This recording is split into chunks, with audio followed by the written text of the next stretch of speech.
Oh, you're doing all the talking tonight? Todd said he's gonna take care of all of the staff reports and everything. Yeah, here you go, these are just second reads. Well, as you know, I'm so quiet, shy, and reserved.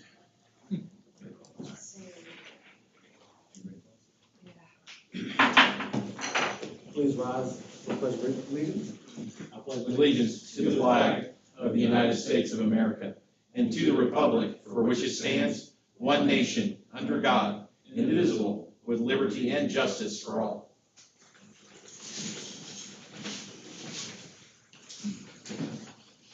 Do a roll call vote, or roll call, sorry.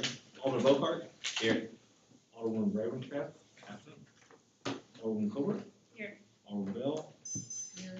Alderman Wilson. Here. And Alderman Lewis. Here. Can I get a motion approving July 16th, 2024 meeting minutes, please? So moved. Have a second? Second. Alderman Colbert. Second. All in favor? Aye. Can I get a motion to approve of tonight's agenda? So moved. Have a second, please. I'll second. All in favor? Aye. Special items, we have none. Appointments to boards and commissions, none. Scheduled public comments, Kelsey Jackson is not present, so we'll move on with that. Public hearing, proposed property tax rate for 2024. All right. Now's the time and place for the public hearing for our proposed property tax levy for 2024. As you recall from last year and years prior, a lot of this information is done by the time it gets to the city in order to set our rate and conduct our public hearing. But as part of our sales tax initiative for streets and police, we did impose a voluntary reduction. That reduction was a 25% reduction of our rate at the time of that ballot measure, which was 24 cents, so we have reduced it to 18 cents. As part of this year's public hearing and setting the levy, we will again be setting it to that 18.03. So with that, that brings our anticipated property tax revenues to $189,000. This is a projected increase of $12,473 over the current year. For reference, when compared to that full rate of 24 cents, that's a loss of $62,471. So that is it for the public hearing. Open to the public for comments or questions.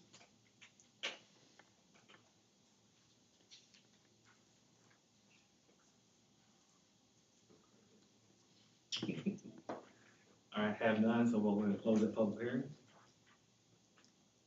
You want introductions and first readings, or do we need a motion to approve? You're good. All right, thank you. Council Bill number 2024-28, an ordinance establishing the property rate for the city of Ashland, Missouri for 2024. Again, this is the ordinance to approve this property tax rate of 1803, so 18 cents per $100 of value. This has to be approved by September 1st of each year. We've placed this on the agenda tonight for first reading. Okay. Any questions from staff? Can I get a motion approving Council Bill number 2024-28, an ordinance establishing the property rate tax for the city of Ashland for 2024? I'll make that motion. Mr. Lewis. Second. Second by Alderman Bell. Alderman Bocart? Aye. Alderman Colbert? Aye. Alderman Bell? Aye. Alderman Wilson? Aye. And Alderman Lewis. Aye. Council Bill number 2024-29, an ordinance to change the zoning of a parcel of land from R1 to R3 for HCR Enterprises. Staff report, please. Okay, I'll give a brief recap from last one. So this is a request by Eric Westhuse of Westhuse Architecture LLC on behalf of HCR Enterprises for the rezoning of the approximately 4.38 acres at 300 South Henry Clay Boulevard. Current zoning is R1, proposed zoning is R3. So this parcel sits on the east side of South Henry Clay, pretty much midway between East Johnson Avenue and Sarah Drive. So earlier this year, Matt Hake with HCR Enterprises came in looking to purchase the Ashland Healthcare Building. It for auction, along with many others that were looking to purchase it. He's since completed the purchase and is converting. He has a small remodel permit to do some work to get basically the details finalized and converting the existing building hopefully to between 26 and 28 units, mostly one-bedroom apartments, some two bedrooms. So he was told, he was granted the permit because he was told that the rezoning is a process and sympathizing with him on the process. So that's why he was issued the permit to get some work done in advance, but knowing that the rezoning is what it is. So there was a concern by Southern Boone Fire District about the condition of the existing sprinkler system, and I think they're currently working through that issue. So there's currently a lack of this type of housing in Ashland, and the desire has been expressed as such. The future land use map anticipated this property to be commercial. It is more cost effective to renovate the existing long-term care facility into dwelling units. The site is to remain virtually unchanged with the exception of repairing and striping the existing parking lot, while potentially adding a few new spaces, but maybe not. The owners and the design professionals were aware of the requirements of the existing 9.365.1 parking space requirement of 2 spaces per dwelling units. However, the new code, soon to be adopted, only requires 1 space per dwelling unit.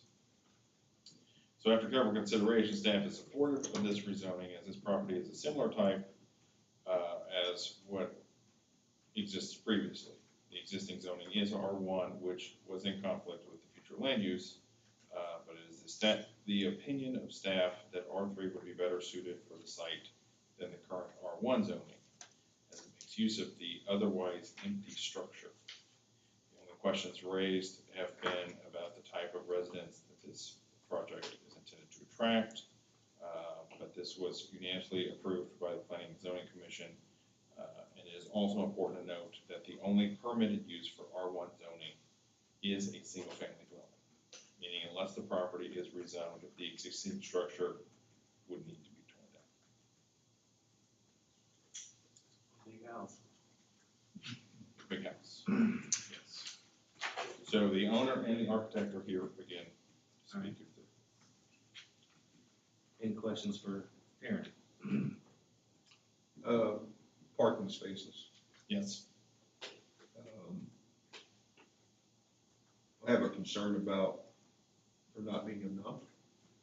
And there would be parking on Henry Clay, which doesn't have sidewalks, there's pedestrian traffic.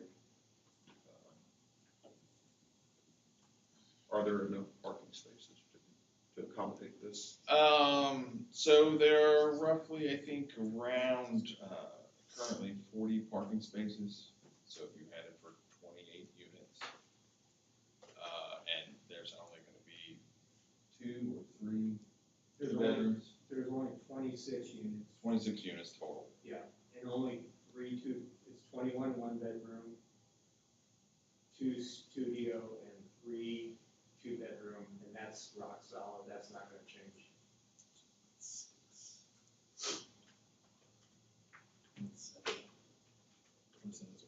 You said it currently has 28? No, it's around 40. Oh, that's 40. Yeah. And that meets the code. And that would meet, so it wouldn't meet the existing code currently, because you would need 2 spaces per dwelling unit regardless of how many bedrooms there are. But that's the same requirement for a 4 or 5 bedroom house, is the 2 spaces. So the new code only has a requirement of 1 space per dwelling unit for apartments. So it's above the new code. It would be above the new code, yes. But realistically, if you have a one-bedroom apartment, probably geared towards young couples and stuff like that, you're gonna have at least, you should account for at least 2 vehicles per one-bedroom apartment, I would think.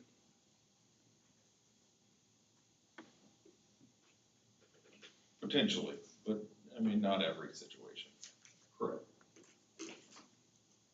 What's the, I mean, this may be even off topic a little bit, but, because the rezoning is the rezoning, but what's the situation on Henry Clay as it stands now? I mean, there are technically no parking signs along the side of the road, but could someone even park on Henry Clay if they so chose?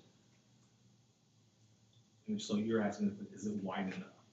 Well, I mean, my question just is the simple fact, like, so with Alderman Wilson's question, like, there are no parking signs up and down Henry Clay.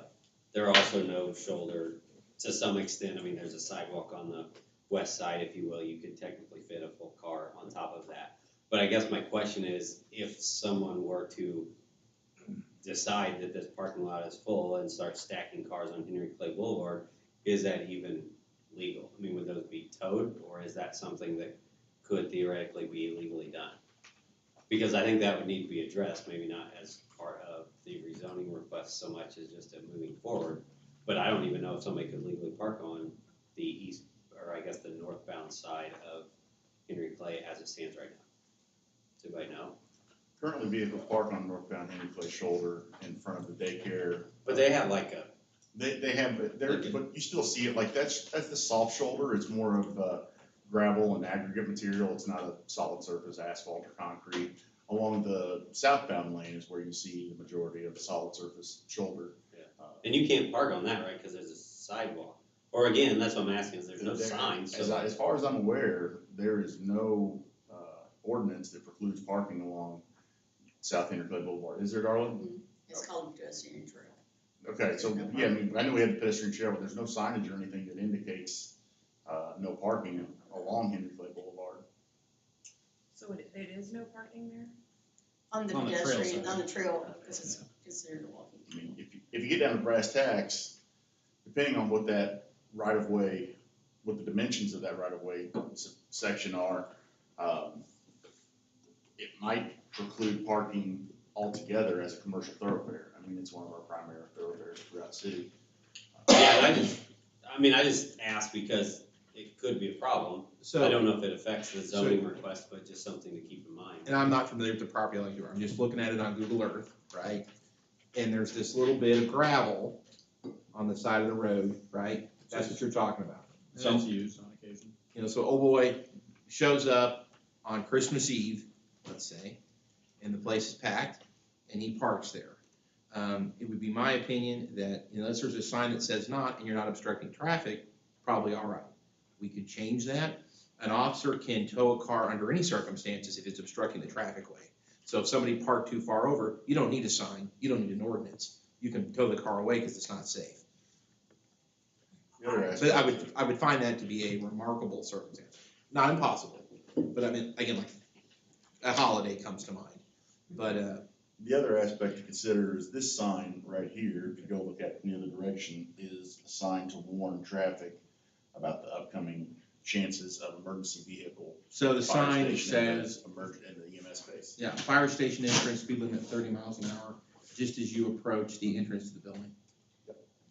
I would say, the other thing is, if it meets the new code and that's the code we're going with, then if we're gonna deny that, then we have to amend the code. If we're going to say that, well, we don't like this project because they need 2 parking spaces, that seems really unfair to a developer who's been told, well, we're adopting a new code and you only need 1 space. So if we say no, then I think we have to amend and it has to apply to everybody. Otherwise, we're, I think, doing the business community a disservice by putting one thing out publicly in our code and then expecting something different from folks. And then I think also, that's number 1.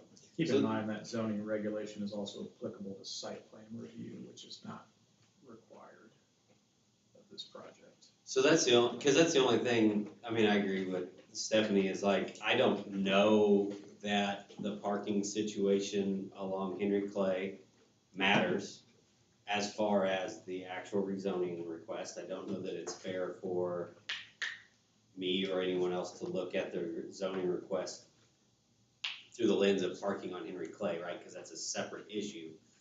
But I do think it's important. The other issue that planning and zoning apparently raises about the type or the clientele, that it would be geared toward. And again, I understand that concern, and I probably have that concern to some extent, but I also don't know that that should be considered from the lens of just the rezoning request, right? I mean, we don't tell, the hair studio, if they can only do people over the age of 50 or, I mean, there's, you know what I mean? I mean, there's certain things in a private business that really aren't our. Well, and I caution the board. I think it is appropriate to consider demographics. I think it's perfectly appropriate to talk about what kind of business they're in. But I remind you all of the Fair Housing Act, okay? And so no one's doing anything wrong here, but I always get a little nervous. We are concerned about the clientele that comes to a business. Clearly, I start to worry about the lines of discrimination, which is illegal in housing.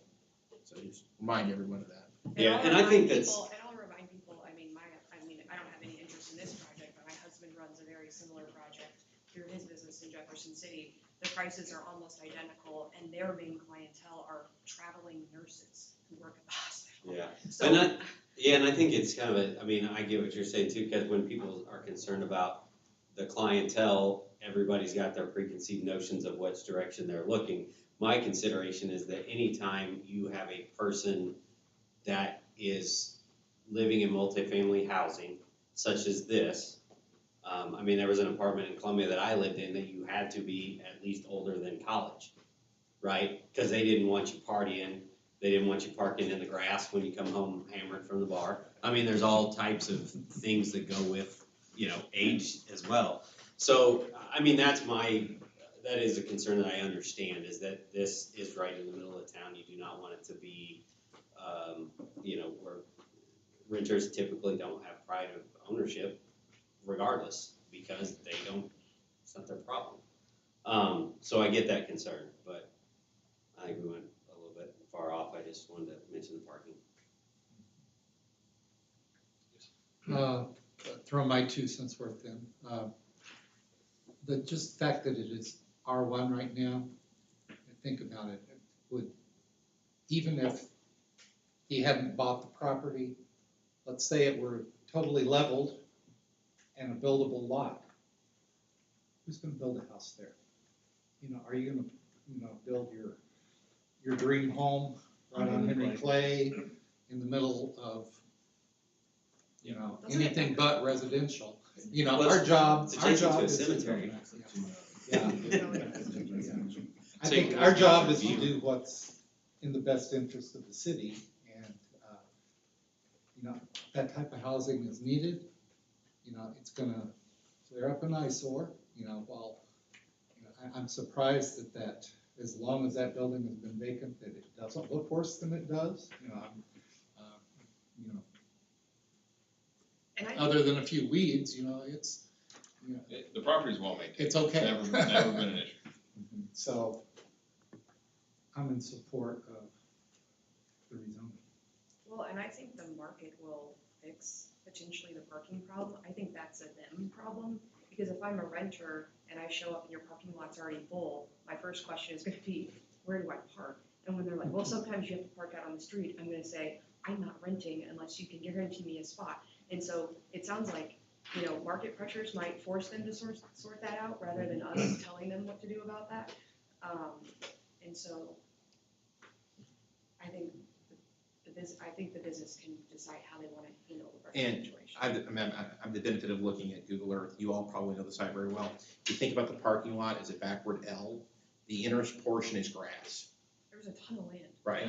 It doesn't look that big in the aerial shot, when you look at it from the street view. So that's the grass. I'm not an architect, but I'm confident you could make a lot of parking spaces in that area. Understand the easements and everything too, so. Really. Any other questions for staff? Any questions for the owners? No? All right.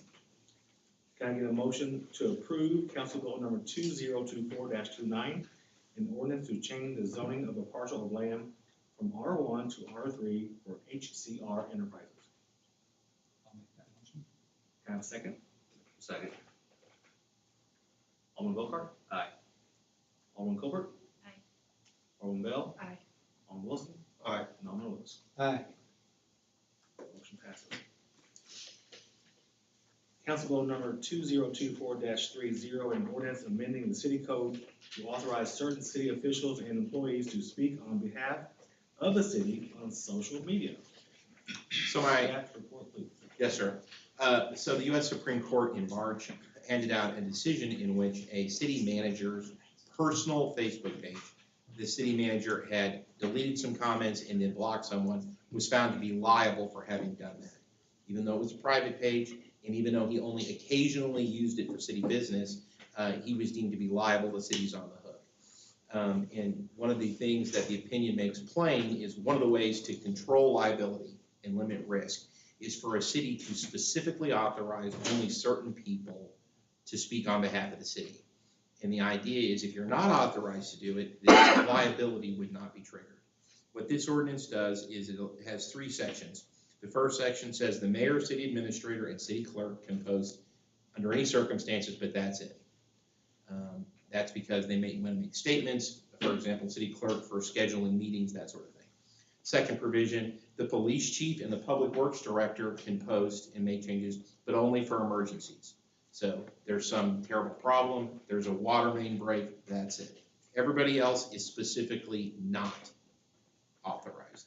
So somebody who is not on these 2 lists, someone in the Public Works Department, on their personal page goes on a rant about city business. That page will not be deemed to be city communication and will not be liable. So it just protects the city. It would not have prevented what happened in the U.S. Supreme Court case, but this is what we prepared for all of our clients firm-wide, and that is my recommendation. It doesn't say you can't make these posts, but it will limit our liability. And the people who are on the list, and in this case 5 people, are now on notice. Listen, be careful about what you post. Limited that to your official page, that sort of thing. So does that stop people from sharing information that the city puts out? No, it does not. And I will tell you, the opinion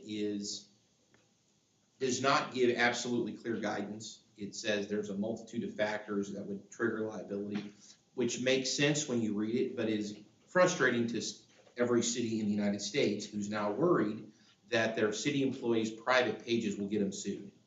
And so one of the few nuggets in this and it makes sense when you read it. Well, of course it should matter how long the page has been active and how many times did you post about city business and on and on. But the one practical, useful advice was cities can identify who should speak on behalf. By the way, that's a good idea anyway. You don't want random employees giving a quote to the newspaper. Now that very rarely happens. But everybody has a Facebook page and everybody talks about things. So no, sharing would not be a problem. We direct that when city employees do make a post about city business, and they have a First Amendment right to do that, we direct them to use the words IMO, which of course is an acronym for, in my opinion, or something substantially similar. We're not saying you can't, for example, criticize city policy. And we're not saying that you can't even say outlandish things, hopefully not. But it will clearly not be the official position of the city of Ashland. The city of Ashland's position only comes from Darla, Kyle, and Doris. And then, it goes beyond the scope of this ordinance, but hopefully only on the official pages. Does the official city handbook deal with this subject matter? And do we need to amend it to? It's good right now. It covers this already from a staffing perspective. This just gives it a little more teeth. But relevant to you all specifically, you are on this board, you're not on this list. Doesn't mean you can't post. You can post all you want on your personal pages, but it won't get the city sued.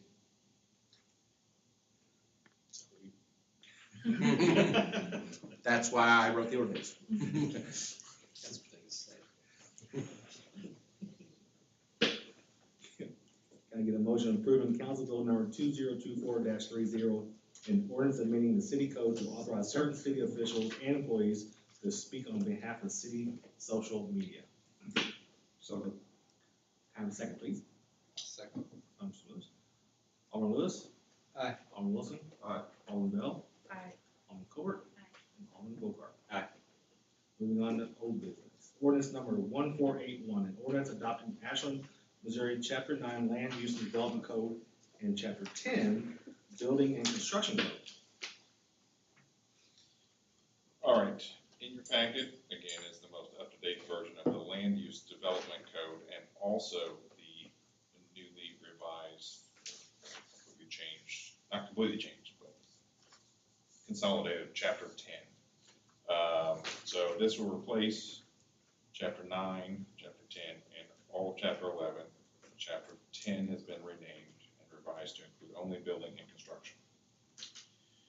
So with the overlap and redundancy of the old city code, it was discovered while revising Chapter 9, while consolidating Chapter 10 and Chapter 11, there were sections in Chapter 10 regarding building and construction that needed to remain separate in its own chapter, and this will remain in effect as Chapter 10. Chapter 11 will have all sections relocated into Chapter 9. So I'm sure that's clear as mud. So no more 11. No more 11. And 9 is the Land Use Development Code. Chapter 10 will be just building and construction. So you're also given red lines of everything that's changed, deleted, and everything. And I want to thank Mr. John Birch, our intern extraordinaire, that did a lot of work on that. Who's no longer with us, but he will be at the next meeting. So staff recommends approval of the ordinance as presented. This would repeal and replace Chapter 9 and Chapter 10, and this would repeal Chapter 11.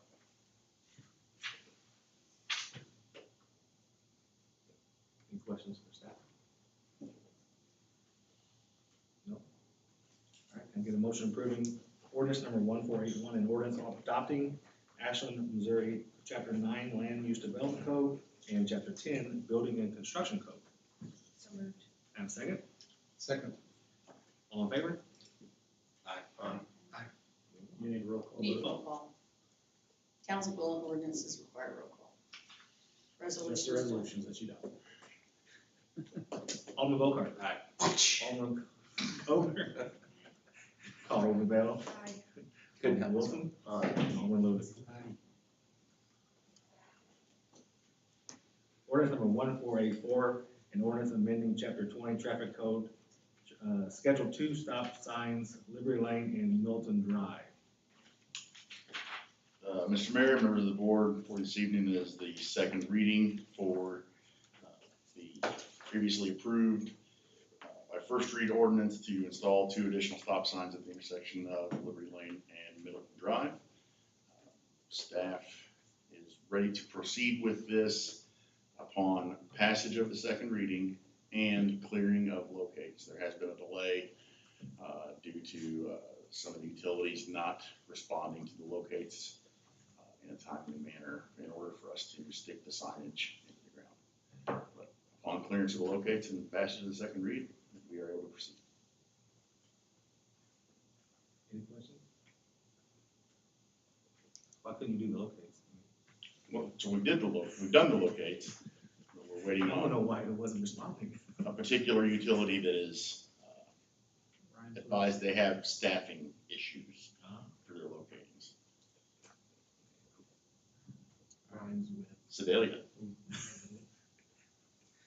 Any questions for staff?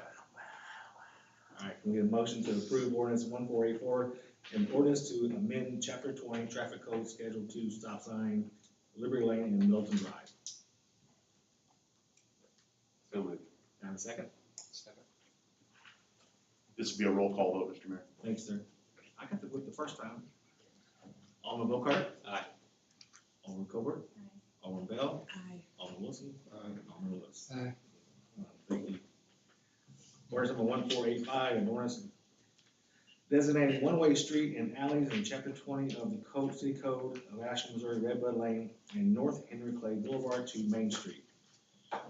Mr. Mayor, members of the board, for this evening is the second reading of the previously passed ordinance to convert the 100 to 400 blocks of Redbud Lane from two-way traffic to one-way traffic. Again, the traffic study was previously completed by Cleaner and Associates, advising that the road was not suitable for two-way traffic due to its width, based upon other factors, to include specifically the angle of the intersection of North Henry Clay Boulevard. This staff recommended previously for the traffic direction to be westbound, which may not be the most popular, but it is the least likely to cause traffic congestion and collisions. Upon approval of the second reading and completion of the locates by unnamed utility, staff will place the signage and complete the conversion process. It won't be effective as of tomorrow, right? 'Cause No, that was ma'am. the original plan. No, ma'am. No, it, actually, the original plan was to be effective today at noon, Okay. but then we pushed off the meeting by one day for the elections. At this point, we are completely stuck on go. I know that we've had some other conflicts over in the water division, with locates that were supposed to have been back several days ago, and we're still waiting on those. So I'm hopeful that we can complete this conversion on Friday. I think Friday will be a good day to do it, but we are entirely at the mercy of getting these locates completed. Is there gonna be a sign on Redbud as you exit the backside of the Baptist church? There will be additional signage placed in the heavy traffic areas, although that is not typically a requirement by MUTCD standards based off of the traffic volume from the parking lot of the Baptist church, along with the rear parking lot of the Main Street Bank and dentist office and Remax office in that area. We opted to place additional signage just to ease confusion. Okay. I myself take that route and go the opposite way, so a reminder would be nice, but. My wife was tickled when I told her a couple days ago. So I will say that I had somebody at the ball field stop me the other day, said that, thank you for doing that. He said, I asked him if he was informed by the city, how was it handled? He said everything was great. He said everything did perfect, door hangers, communication wise, but he was very grateful. Glad to hear that. We'll be completing the same process very soon for the next one.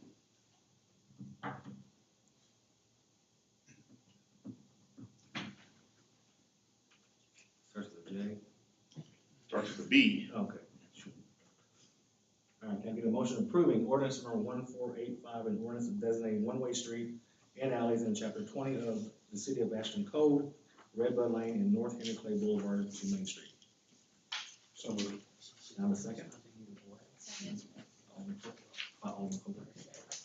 Alderman Wilson? Or Alderman Lewis? Aye. Alderman Wilson? Aye.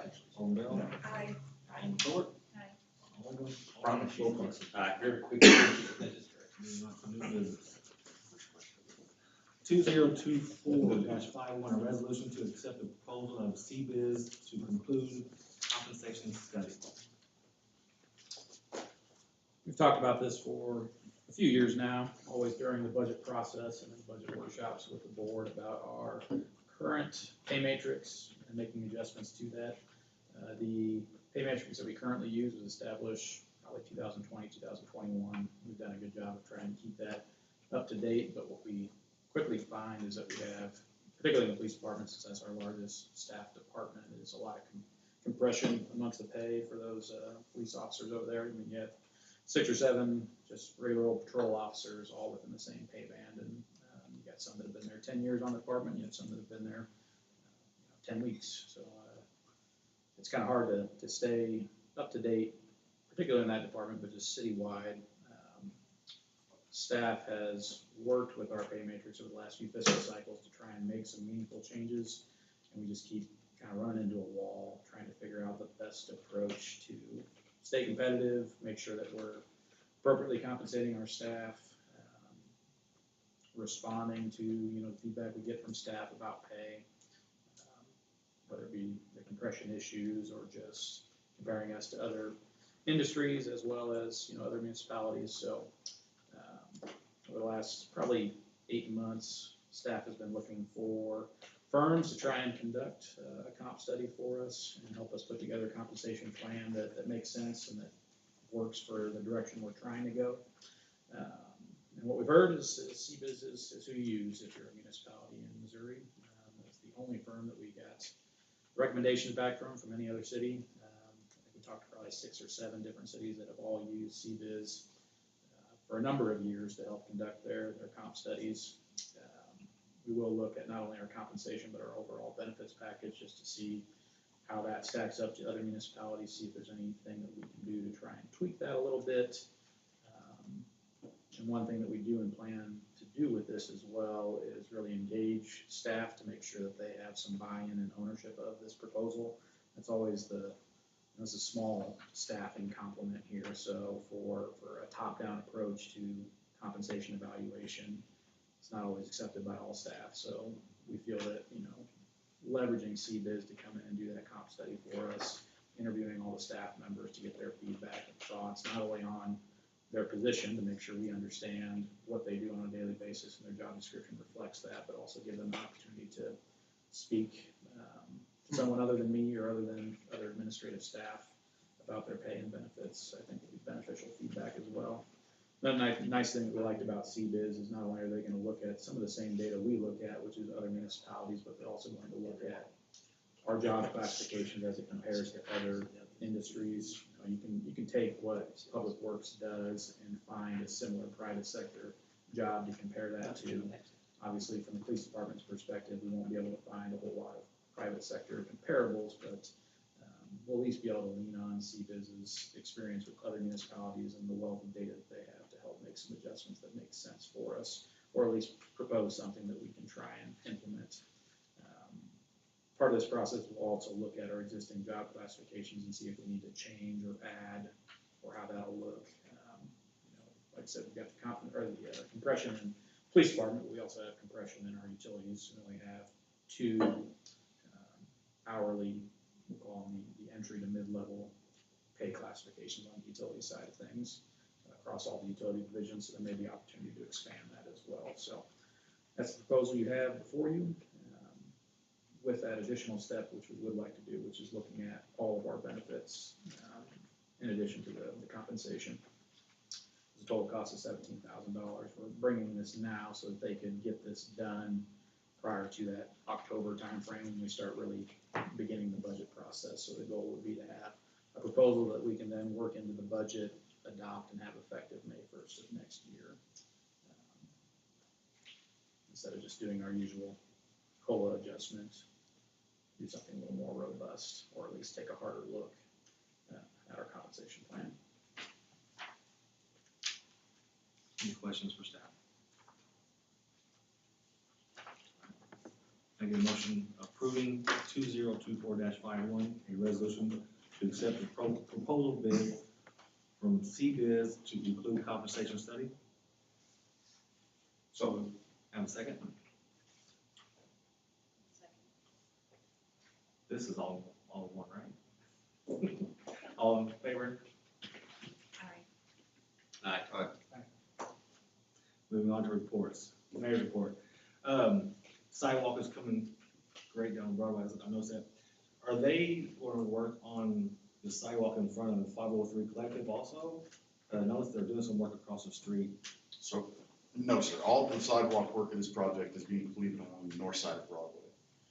So who's jacking with that in front of the Helping Hands? Helping Hands is on the north side, correct? They're fixing the ADA. So they're not doing that over there? They're not doing anything along the south side now. There's a lot of cracks over there. So staff actually just had a conversation about that this week regarding ADA parking along Broadway.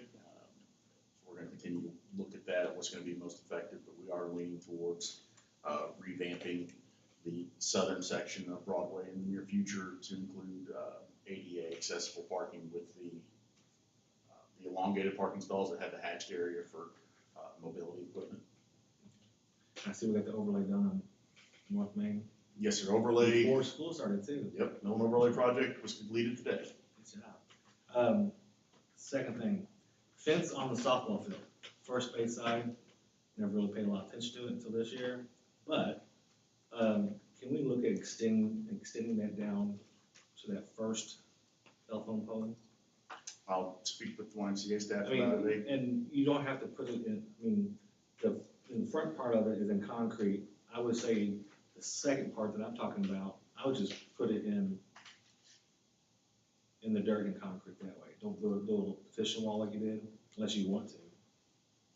So just down to the first light pole, so that's Yeah. approximately 35 feet. Okay, yeah, extension. bringing it over there to next to the trail. Yeah. I'll discuss that with the YMCA staff. They set that up in accordance with with the league rules. But I'll discuss the desire to see improvements on there. That was something that we looked at, was doing some work on the end of the, concrete backstops where along the first base and third base lines, but it was not originally part of the scope of that grant project, so we elected to opt out of that for the completion of that project. And then I know that the lawn, or the person bought the property south of Raycon, right? Yep. So these know about our weed ordinance? He's been notified. Okay, good. And then the drainage swell on Broadway has a lot of weeds in that too, if we can get that taken care of. Yep. And then what's the status on Sappington Road as far as mowing overlay or? So we are planning, potholes or? at this point, we anticipate that Sappington will be one of the mill and overlay streets designated for the FY '26 budget year, so next fiscal year. In the interim, staff recently worked with Christensen Paving to do some work along Sappington and Wilson. Some deficiencies that were spotted during the South Main Street project and kind of brought to light. Staff will continue to utilize the cold planer that was purchased and make permanent pothole repairs so that Sappington is ready to go for overlay next year. And I drove down there, there's quite a few, Yep. especially in the beginning. Yes, it is. I expressed to our streets division supervisor, that those need to be taken care of prior to the batch plants shutting down for the year come winter, so. What was that? I said, in other words, you look yourself in the mirror, look in the mirror. and say, Oh, no, there's a streets division supervisor, I told him. All right, that's it for me. City attorney, or city administrator report. It's a few items. John Birch, our intern, he completed his internship formally last week so that he can start moving in and getting ready for college. As Darren mentioned earlier, we do have an intention of having him back at our next board meeting. He has a few policy projects that he's wrapping up that we do want him to present to the board and make sure he gets that opportunity to speak and present to the board as part of his internship. So we bring in the updated park rules. Those will be going to the park board for review and consideration and recommendation next week. And those will roll up to the board. And then we also had him working heavily on special events and parades. So as you recall, the city adopted a parade ordinance about 4 years ago. It was injected into the model traffic code. We're gonna pull it out of the model traffic code and chunk it together with special events and make it a chapter dedicated to those two items. Though there still will be traffic-related references in the traffic code for the actual moving violations that need to be in the traffic code, but the nuts and bolts of how to handle a parade and have a parade here in town will be in a separate chapter. So John will be back to present those. As most of you probably know by now, I think I've notified most of you, Curtis Bennett, our water supervisor, is retiring next week. He will have 34 years with the city next Tuesday. Most of that's been spent in the water department as a supervisor over there, so we do have that position posted. We have a few applicants for that position. We'll be reviewing those over the next handful of weeks and hopefully get an offer out, but yeah, it's a long time with the city. We're sorry to see him go. We thought we had a little bit more time with him. Then there's also the MML annual conference coming up next month. That's September 15th through 18th in Branson. I know I've mentioned this before, but we do budget annually to make sure there's money to send you guys to training and conferences. So still time to register if you'd like to go. And then outside of that, I just want to make sure to thank staff, planning and zoning, the public, and everybody that's been working on this land use development code. That's been quite the lengthy process, but there was a lot to digest and a lot to make sure we got right, or as close to right as we can as we prepare to roll that out. So Next step is we'll be rolling everything into codification. So we've already have a contract that was approved a number of years ago to codify our code book.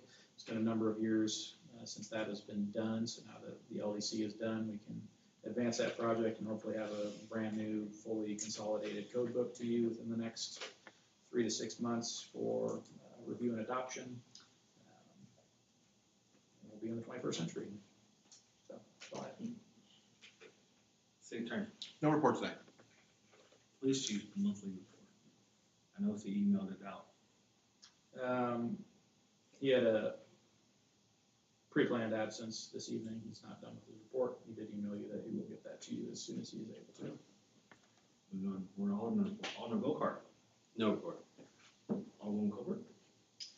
Just been working with the city and, helping Kelsey Jackson with her concerns in her forest, in the forest park detention basin. So I know she was supposed to speak here tonight, but I'm hoping she's not here because it's been addressed since we sent out some notices, so. She did notify that she was not going to attend this evening. Yeah, I communicated a lot with her and I appreciate your guys' response as well. Is it weeds is a concern? Weeds and some water, like we've had so much rain in July. It's just part of that development, kind of back and forth of whose responsibility, I think. And so we put up some temporary fencing, so it's not necessarily an eyesore, and she had concerns with her children being able to, kind of access that pooling water there. So temporary fencing is there, and I think they've gotten some of it mowed, but I'm not sure if all of it has been mowed. So I think they're working on it. Thank you. Alderman Bell. No report. Alderman Wilson. I wasn't here for the last meeting. I know Alderman Lewis asked about the stop sign at Allegiance and Liberty. Are we doing anything with that, or? The engineering firm that we got a hold of for these other traffic studies that we've done over the last couple of months, we can certainly reach out to them and try and revisit that study. Staff and former city engineer John Conway did put a lot of time, and John did stamp off on that as an engineer that it didn't meet warrants. We don't know that conditions have changed any that would dictate that those warrants would be met. Just as a general reminder, anytime we throw up a stop sign, it needs to be defensible.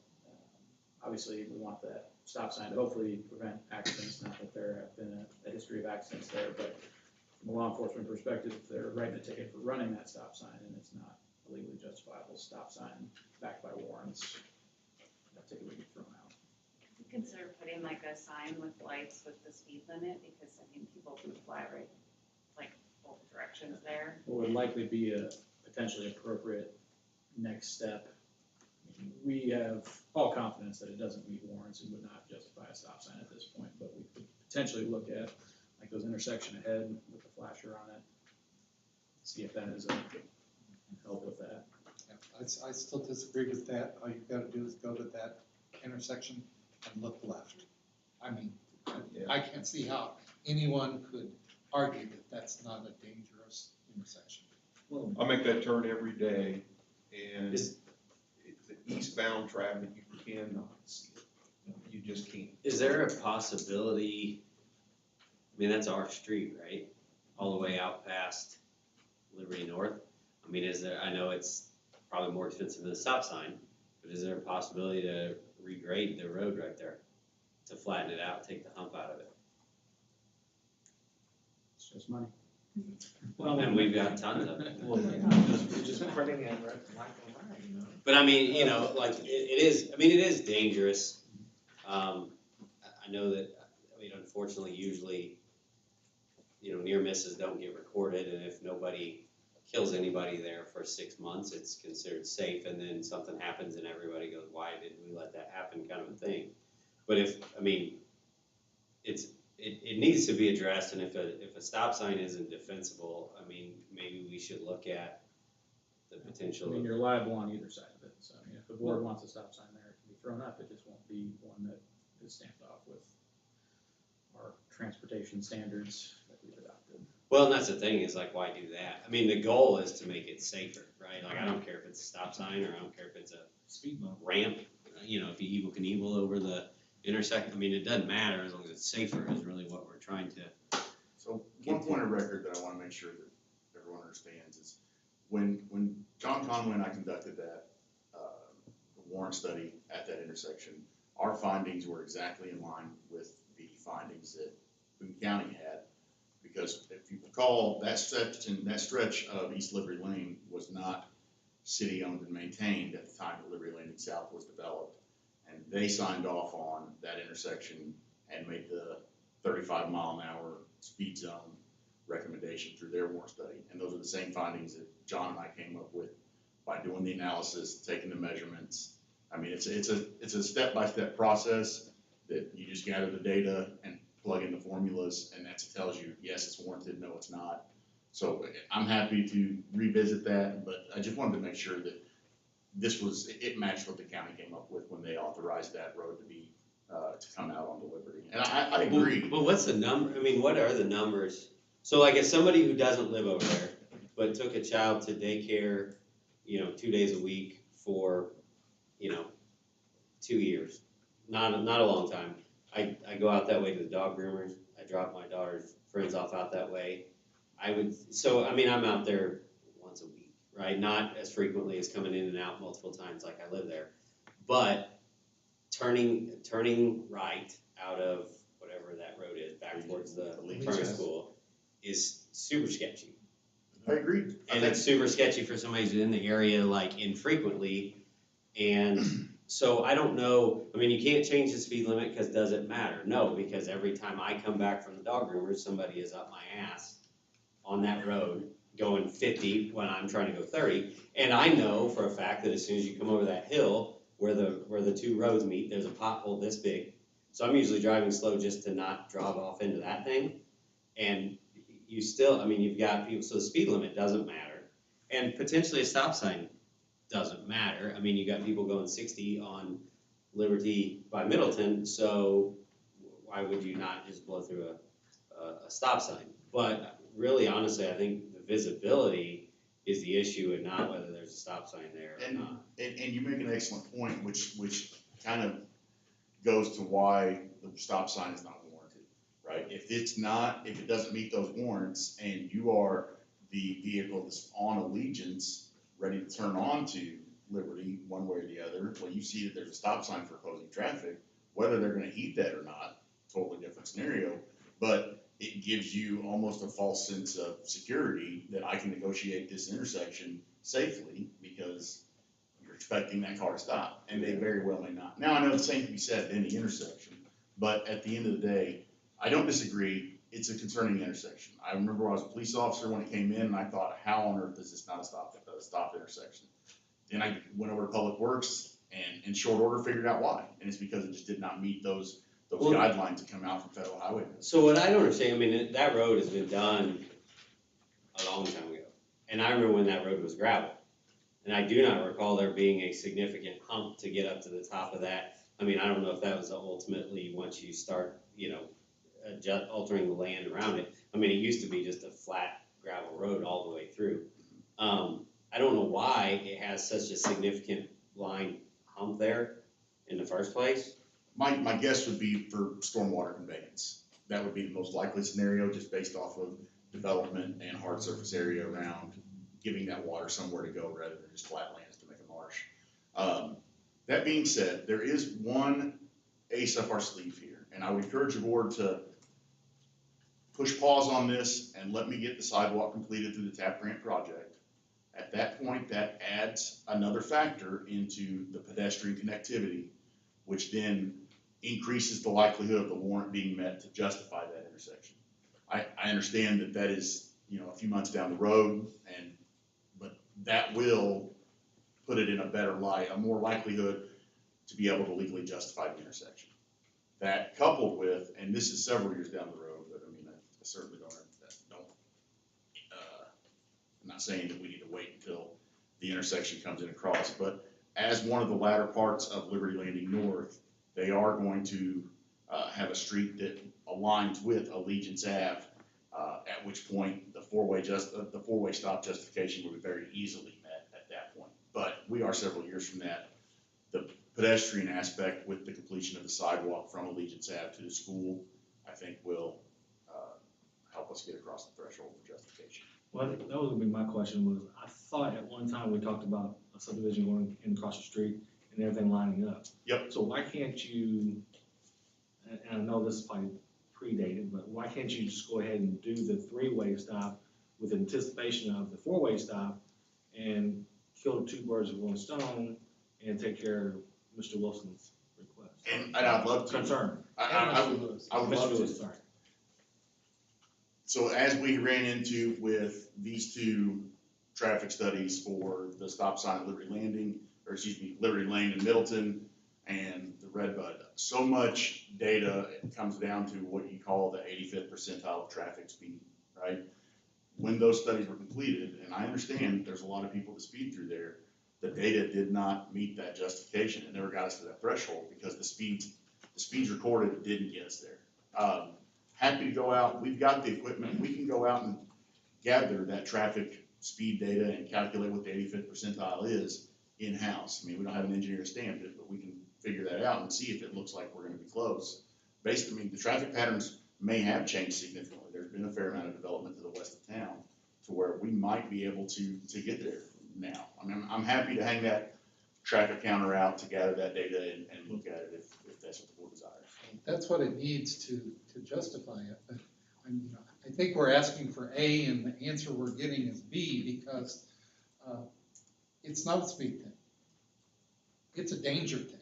Yeah, I mean, it's the all you gotta do visibility is is sit the there problem. and look left and you can see that it's a dangerous Yeah, intersection. you can only So see whether like they're 30 going feet. to legal speed or speeding, No, there's an issue there. I get what you're saying. And, you know, Well, and I mean, honestly, the people are probably not going too fast, right? I mean, if they were going 80, they would crash into you, sure. right? And we don't have a bunch of crashes there. The problem is that people can go 30 and still pop right over the top of that hill. And that's where you have the sight distance aspect. So when John and I went out, there's a way to calculate this sight distance that's part of the AASHTO guidelines. And you have this stick and you have it measured at, I believe it's 36 inches. And then you have someone down here and it's supposed to be at the location to where a driver of the vehicle that stopped at that intersection on Allegiance Ave looks, and you measure. So we stationed him. I went down, stood in the road, had the stick, and I just walked. And we were on the phone and he told me, I can't see it. And that's where we stopped and we dropped our measurement.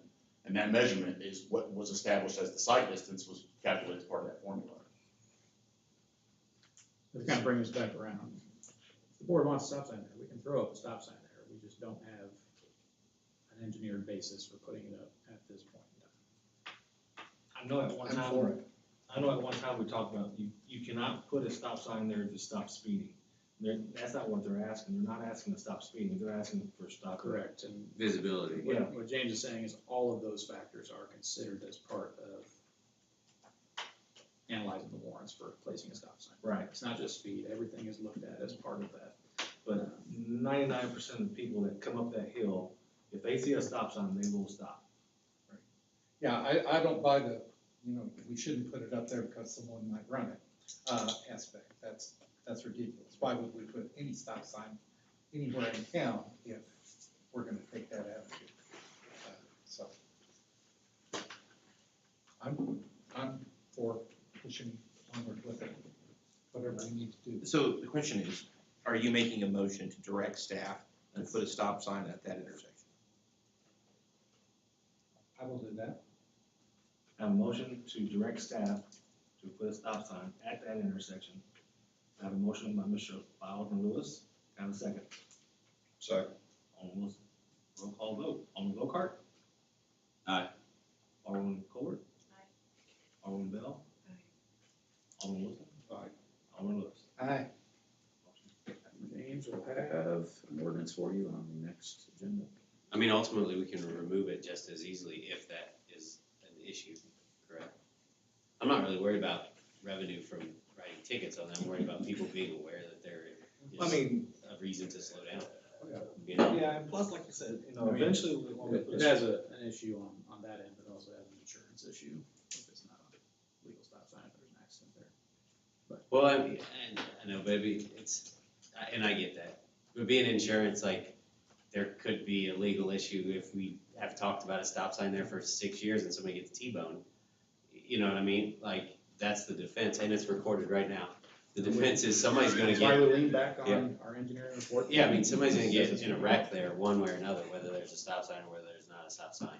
But if somebody gets rear-ended stopping for a stop sign, it's gonna be less dangerous than flat-out T-bone turning, you know? That's why we have 1,000 roundabouts in town, it's because they're safer.